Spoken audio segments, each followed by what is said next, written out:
Bienvenidos a un nuevo episodio del podcast de Panchonomist, el podcast del Club de Economía de la Universidad San Francisco de Quito, donde dos miembros de nuestro club, Matías Garcés y Mateo Mena, conversaron con nuestro invitado especial, el profesor del School of Economics, Luis Espinosa Godet, donde conversaron un poco sobre la economía austriaca.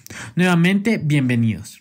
Entonces, la primera cosa de la que quería hablar es básicamente a grandes rasgos qué es la economía austriaca. Vale.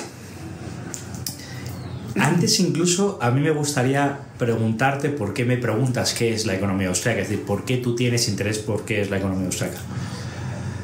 Yo la economía austriaca la conocí básicamente por el Santi, que está acá afuera, y tomé una clase de economía austriaca en mi intercambio. Me gustó un montón y quería seguir como aprendiendo de esto, aunque ya ahorita ya he dejado bastante. Pero básicamente es porque me mostraron y me gustó. Eso es tu intercambio, que fue en la George Mason University, que es el epicentro de la economía austriaca a día de hoy. O sea, no fuiste a cualquier lugar, fue un lugar significativo. La economía austriaca es una escuela de economía. ¿Qué quiere decir es una escuela? Una escuela es una manera de hacer las cosas. Y precisamente en ese sentido de escuela, lo más importante o lo que yo más destaco de la escuela austriaca es la epistemología, es la metodología. Porque aunque luego tiene consecuencias políticas, es decir, la inmensa mayor parte de los economistas austriacos terminamos creyendo que la intervención del Estado de la economía suele ser más contraproducente que productiva, eso solo es la consecuencia del método y de las preguntas que nos planteamos. Y el método de la escuela austriaca es un método lógico-deductivo, es decir, nos gusta razonar las cosas y además con una fuerte microfundamentación de la macro. ¿Qué quiere eso decir? Cuando los profesores de macro dibujan las grandes estadísticas en el pizarrón, los economistas de la escuela austriaca nos preguntamos ¿y eso cómo se hace? Es decir, cuando se produce el crecimiento económico es porque hay incentivos, porque hay ciudadanos, porque hay personas. Entonces, la economía de escuela austriaca es una manera de ver economía. Ahora, ¿qué tan importante es? Hay dos visiones a este respecto. Hay una visión un poco más radical que decimos que los economistas austriacos somos una fuerte minoría dentro del pensamiento económico. De hecho, en la única encuesta que yo conozco de la American Economic Association, solo el 3% de los economistas se autodeclaraban economistas de la escuela austriaca. Por eso, por ese lado, podemos decir que la escuela austriaca es minoritaria y marginal dentro del pensamiento económico. Por otro lado, otros pensadores de la escuela austriaca, como Peter Bethke, de la George Mason, dicen, oye, no, gran parte del pensamiento austriaco, que viene de la tradición, que viene de Menger, de Mises, de Hayek, de Rothbard, de Kirchner, de von Bauer, de von Buisser, es gran parte de esa tradición, ya se ha incorporado al mainstream, a la corriente principal, a lo que se estudia en economía. Por tanto, en cierto modo, la escuela austriaca no es tan marginal como a veces tendemos a decir. De hecho, gran parte de lo que están haciendo los economistas ahora, por ejemplo, en Behavioral Economics, empezar a descubrir que no existe el Homo economicus que solo se dedica a maximizar beneficio, que somos más complejos que eso, ya lo estaban escribiendo los economistas de la escuela austriaca. La idea de la importancia de las normas, ya lo escribe Hayek en Derecho, Legislación y Libertad. La idea de la idea de las instituciones es fundamental para entender a Mises. Entonces, la escuela austriaca, gran parte de lo que dice se está incorporando. Por otro lado, también seguimos siendo bastante marginales porque en la metodología no es que haya un rechazo al uso de las matemáticas en economía. Yo soy un sector muy extremista de la escuela austriaca en ese aspecto, pero la inmensa parte de la escuela austriaca no es un rechazo, es un escepticismo. Es decir, creemos que las matemáticas son una herramienta más yo soy más radical. Creen que las matemáticas son una herramienta para hacer economía, pero no la única ni la más importante. Y sí que creemos que la economía en los últimos 20, 40 años se ha matematizado y se ha centrado en la matematización, que al final es una técnica matemática, pero con poco conexión con el mundo real. Y la escuela austriaca tiene una fundamentación muy importante en el mundo real, en el axioma, en entender lo que ocurre. ¿Cómo describirías tú, digamos, más profundamente esa epistemología que es diferente, como tú dices, del resto de escuelas económicas? Bueno, tampoco...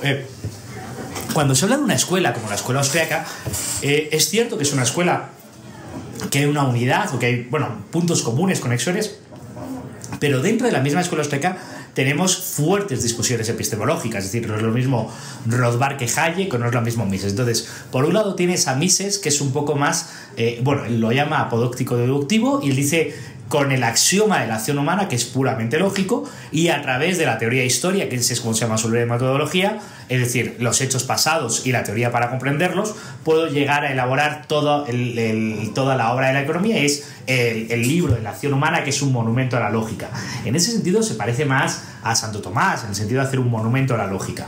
Ahora, por otro lado, más de manera hayekiana evolutiva, hay otros economistas que dicen, bueno, tenemos que tener en cuenta más relación con los hechos que ocurren y más entendimiento. Entonces, no creemos que se pueda modelizar, o más bien dicho, creemos que cuando se modeliza se pierde gran parte de la información del sistema. Por tanto, la modelización es una herramienta, pero que tiene graves consecuencias, que se pierde información.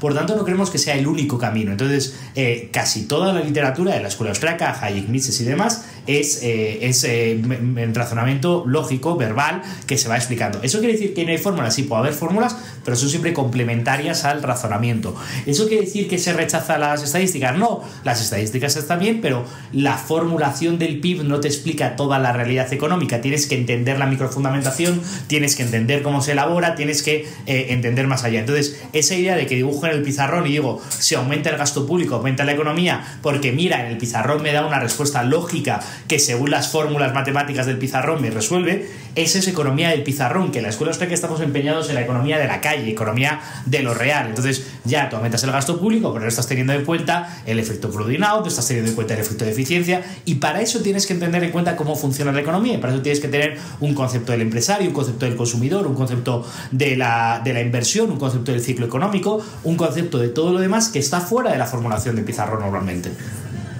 Mencionaste una cosa interesante, que es que en la economía austríaca se toma en cuenta al empresario, o tal vez deberíamos, o sea, también se le dice emprendedor en los textos, de manera que tal vez la economía tradicional no lo hace. No sé si puedes contarnos más o menos cuál es el rol que le da al emprendedor la economía austríaca. Me encanta, porque llevo hablando como 20 minutos y he dicho una cosa interesante. Todo lo demás, he hecho una, al menos, ya está bien, una. A ver, cuando se explica a los alumnos la producción en economía, se explica, hay 3 factores productivos: tierra, trabajo y capital, y se combina y se produce. Y es algo como abstracto, ¿no? De repente está la tierra, el trabajo y el capital y se combinan.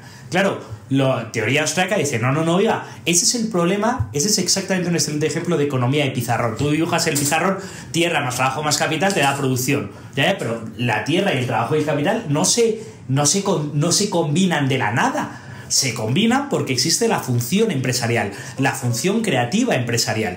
Y los economistas de la escuela austríaca decimos, si no hay empresarios, no hay economía. Si no hay esa función empresarial que se parece en cierto modo a la función creativa del ser humano, a la acción humana, que es esa capacidad de descubrir problemas, encontrar soluciones, ser imaginativo, ser distinto, intentar empatizar con las necesidades de los demás, llegar a acuerdos voluntarios para lograr alcanzar fines y coordinarnos para alcanzar mejores fines a través de la economía. Y para eso se genera la función empresarial, y para eso se generan las empresas. Las empresas, la función empresarial, la capacidad de creación y coordinación de empresas de los empresarios, para la escuela austríaca no es solo algo que ocurre sin más, como para la inmensa mayor parte de los libros de texto, que la tierra, el trabajo y el capital se coordinan. No, la tierra, el trabajo y el capital requieren de la creatividad humana a través de el ingenio que es capaz de crear una empresa, y cada empresa es una especie de creación única en sí misma, es una combinación única de tierra, trabajo, capital, de satisfacción de las necesidades de los consumidores,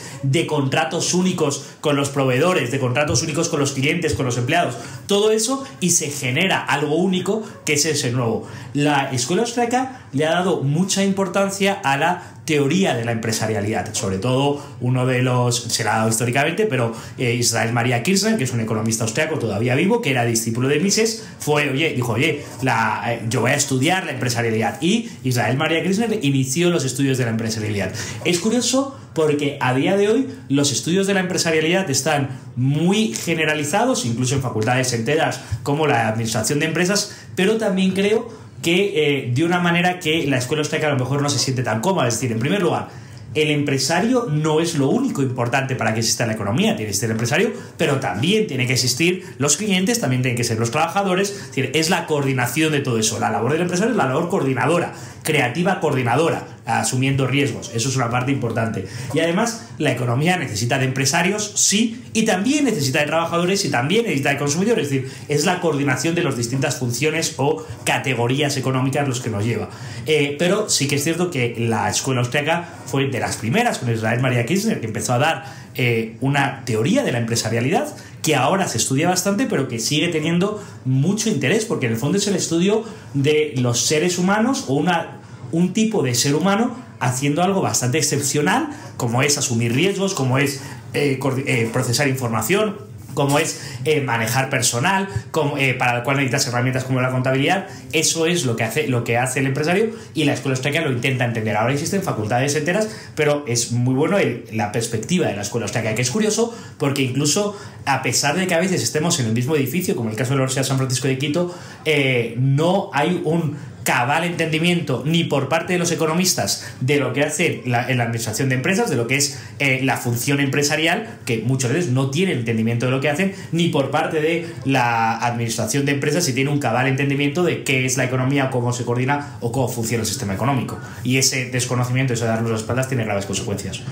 O sea, un poquito fuera del guión, como dije, yo no soy economista en sí, pero lo que entiendo es que la escuela austríaca lo que le quiere dar es una importancia más a la persona, no tanto a la matemática, a la academia, sino quiere realmente entender cómo funciona en sí la economía en el mundo real. Y eso es algo que me parece supremamente importante, porque muy bonito es la teoría, muy bonito, pero en la práctica cómo se aplica. Y a mí lo que me gustaría saber es más, ¿qué cree que debería cambiarse para que en Ecuador pueda adoptarse una economía más del estilo de la escuela austríaca, que se llegue un poquito más hacia el liberalismo, que no haya tanto control, o como usted dijo, del Estado dentro de la economía, y caer más hacia la mano invisible, que es la que autorregula el mercado? Muy bien, has dicho muy bien dos en la pregunta y voy a responder una a una. La primera, efectivamente, el punto de partida es el método, y el método para la escuela austríaca es la persona, el ser humano actuante, la acción humana. Ese es el punto de partida. Entonces, yo tengo que entender por qué los seres humanos toman decisiones de compra, por qué los seres humanos montan empresas, por qué los seres humanos trabajan en empresas. Es decir, entender lo que hacen los seres humanos. Por tanto, como bien dices, aumentar en el pizarrón lo que sea, eso no me va a llevar a ningún lado. Como digo, una cosa es la escuela austríaca, otra cosa es la consecuencia política de la escuela austríaca. Y prácticamente todos los economistas de la escuela austríaca, de manera natural, si yo tengo una concepción del ser humano actuante, lo lógico es que quiera que el ser humano tenga el máximo grado de libertad posible para intentar alcanzar sus fines. Y por tanto, la consecuencia lógica es el liberalismo. Que luego nos podemos ir a un anarcoliberalismo, como puede ser Rothbard, o luego nos podemos ir a un liberalismo clásico moderado, como puede ser Hayek. Es decir, no es que sea, pero sí que es, en general, darle el máximo grado de libertad a los individuos posible, porque la economía se desarrollará mejor. Ahora, hay una contradicción en el liberalismo y la pregunta que me hace, y es si le vamos a dar el máximo grado de libertad posible y vivimos en una sociedad que no le da libertad, ¿cómo hacemos para dar libertad? Ahí ya tienes que transformar la situación social actual para alcanzarla.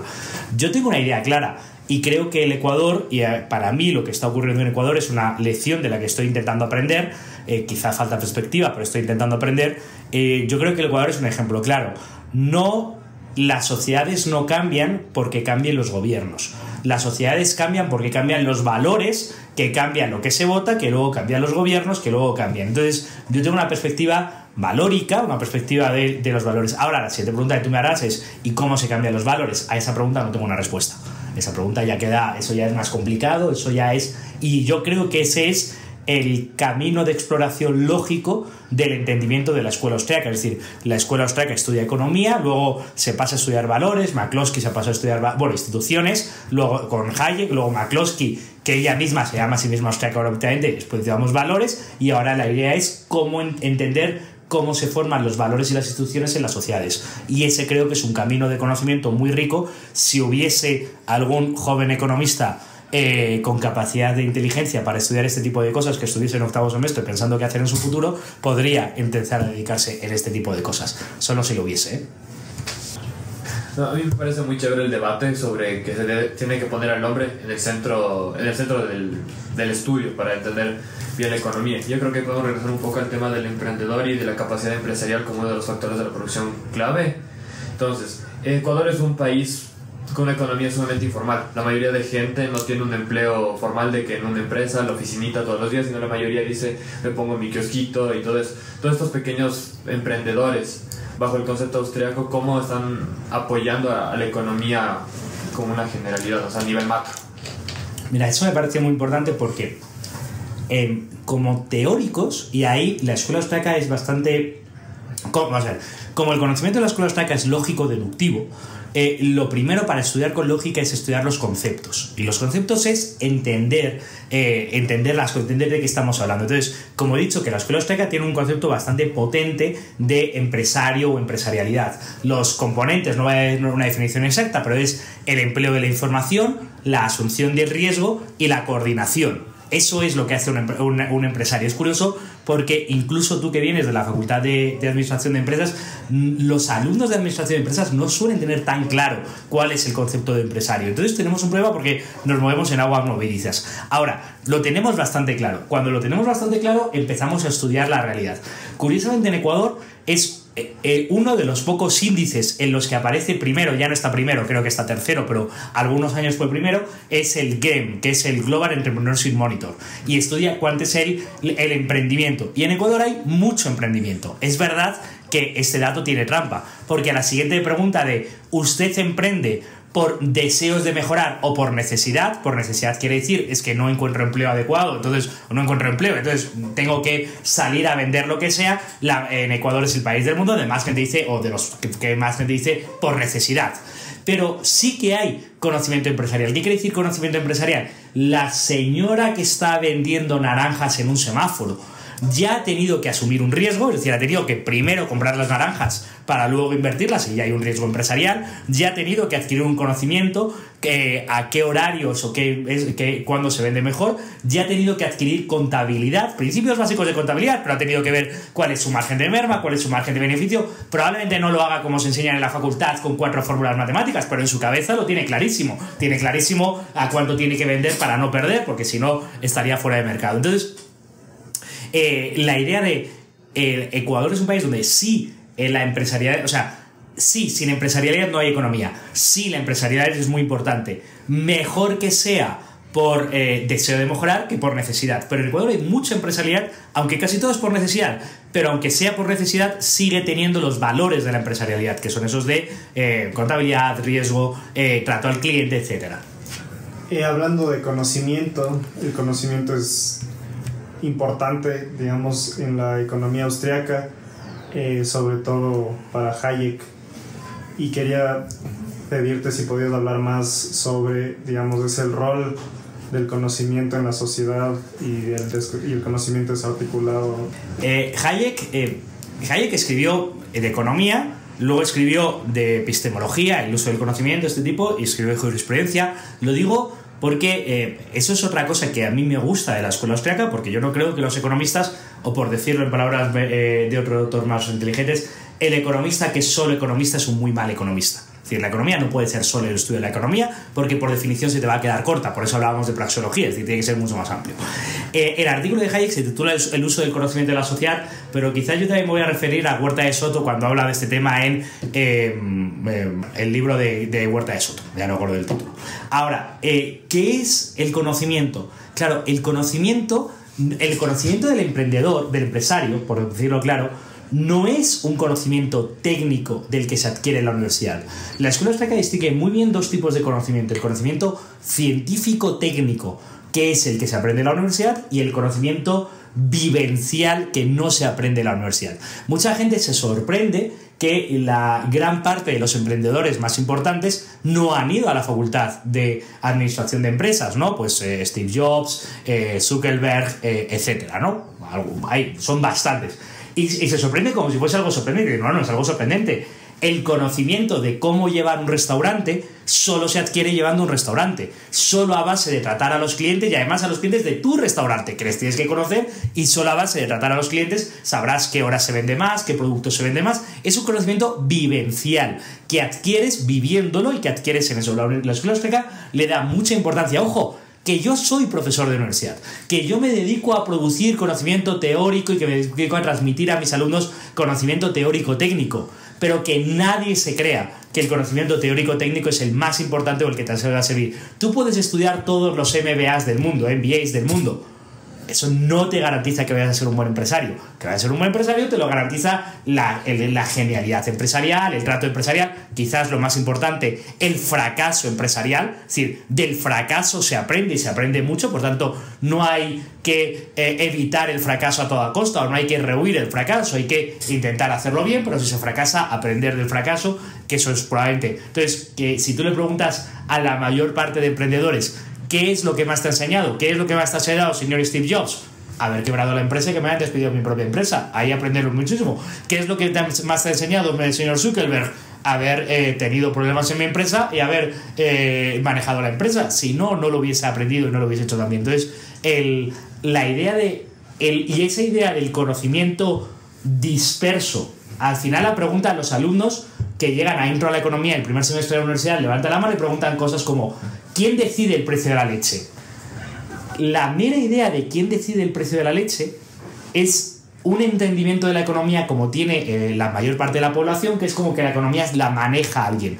Pero para entender la economía tienes que entender una categoría que son las instituciones orgánicas creadas socialmente con el conocimiento articulado entre todos. Entonces, ¿cómo sabemos el precio de la leche? La oferta y la demanda. El conocimiento de todos los vendedores de leche que saben cuánta leche hay, cuántos son estos, y el conocimiento y los deseos de todos los compradores de leche llegan. Nadie sabe todo sobre el precio de la leche, sobre cómo se produce la leche, pero entre todos lo sabemos todo. Entonces, entre todos lo hacemos. Este tipo de categorías que son el lenguaje, las instituciones, que nos gusta bastante estudiar a los economistas de la escuela austríaca. Hayek avanzó gran parte de ese camino. Y ahí está la idea de la economía como algo creado entre todos, no como algo decidido por alguien.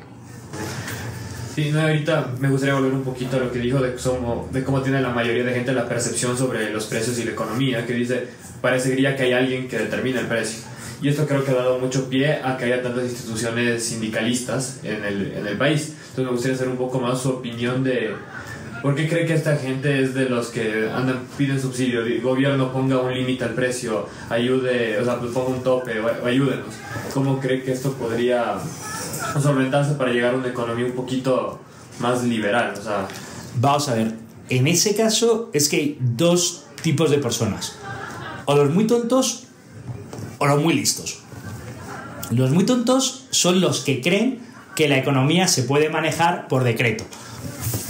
Los que creen que simplemente si yo digo, si el ministro o el presidente del gobierno dice que para que no haya inflación hay que bajar los precios y tiene que haber unos precios máximos controlados por el Estado, Argentina, Venezuela, que vuelven una y otra vez a lo mismo, entonces dicen que se controlan y ya están. Ahí no están entendiendo la economía como ese proceso complejo de coordinación de distintas personas persiguiendo distintos fines, que ahí, si hay miles de personas que deciden el precio de la leche, que llegue el ministro y diga el precio de la leche es de tanto, no sirve de nada, porque las miles de personas seguirán coordinando en mercado negro, cambiando los productos o las calidades o lo que sea. Y luego están los muy listos. ¿Y quiénes son los muy listos? Los que quieren aprovecharse de esta ignorancia para obtener beneficios personales o beneficios de su gremio.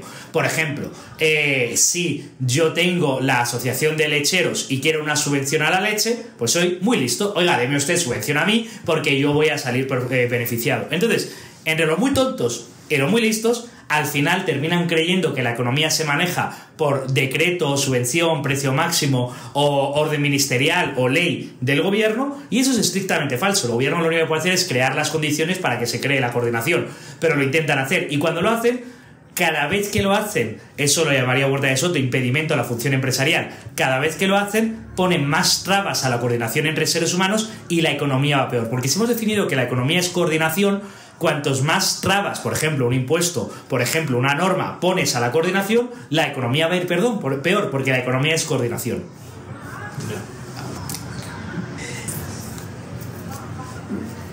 La economía austriaca se, digamos, encaja muy bien con el liberalismo, pero realmente no tiene por qué estar alineada a ninguna tendencia, ¿no es cierto?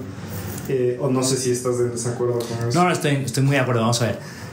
Liberalismo, capitalismo y escuela austriaca no son lo mismo, son tres ámbitos de la realidad distintos.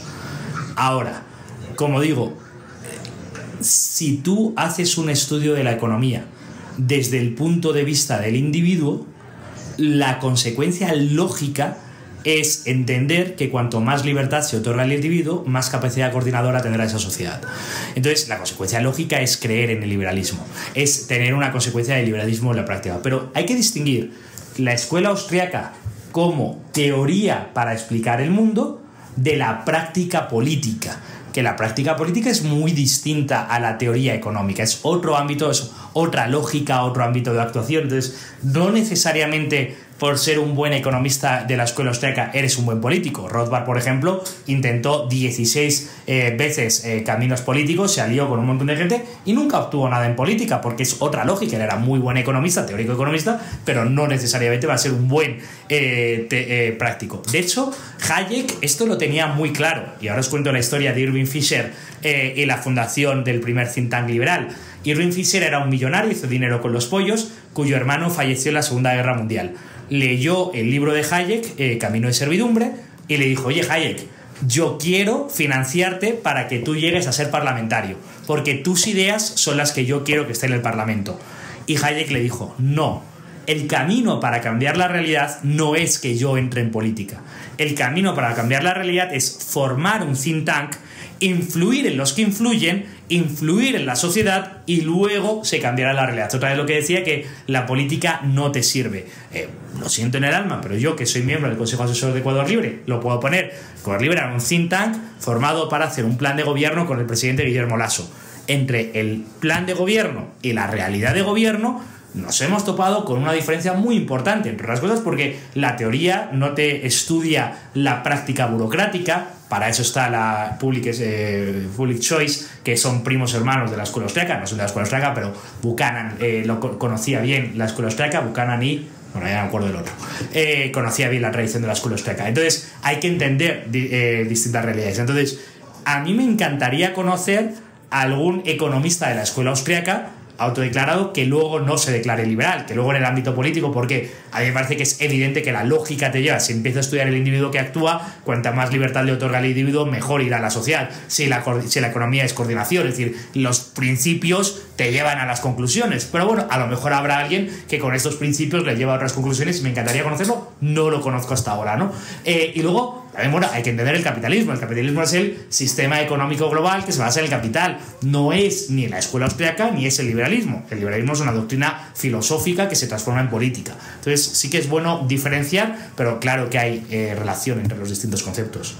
Ya, para cerrar, quisiera que expliques o que nos des tu punto de vista de por qué la economía austriaca debería importarle a un joven ecuatoriano o una joven ecuatoriana. Esa es una pregunta muy buena. Yo creo que un joven ecuatoriano o una joven ecuatoriana tiene un deber moral de preguntarse por qué el país está como está. Y esa pregunta te va a tener que llevar a intentar entender la economía y te va a intentar buscar respuestas en distintos modelos, en distintos autores.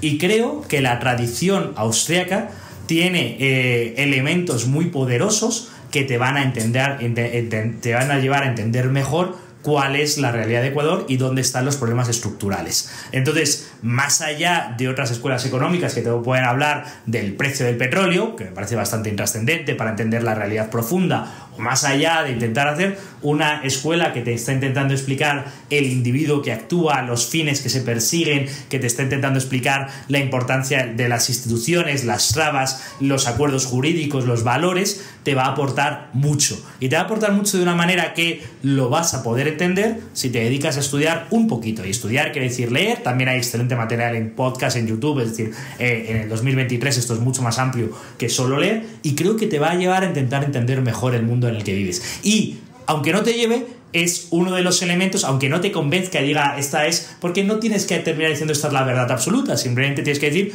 estos señores dicen cosas que a mí me hacen sentido, por tanto quiero investigar más para entenderlo, y si te hacen sentido, aunque no te hagan sentido, tienes que entender esta otra parte de la gente que te hace sentido. Entonces creo que tienes un deber moral de intentar pensar en cómo construir un Ecuador mejor al futuro, porque la situación es lo suficientemente grave como que llamarte a la acción a ver qué puedes hacer. Para construir tienes que adquirir conocimientos, y creo que la escuela austríaca te va a proporcionar una tradición que te va a poder ser muy útil.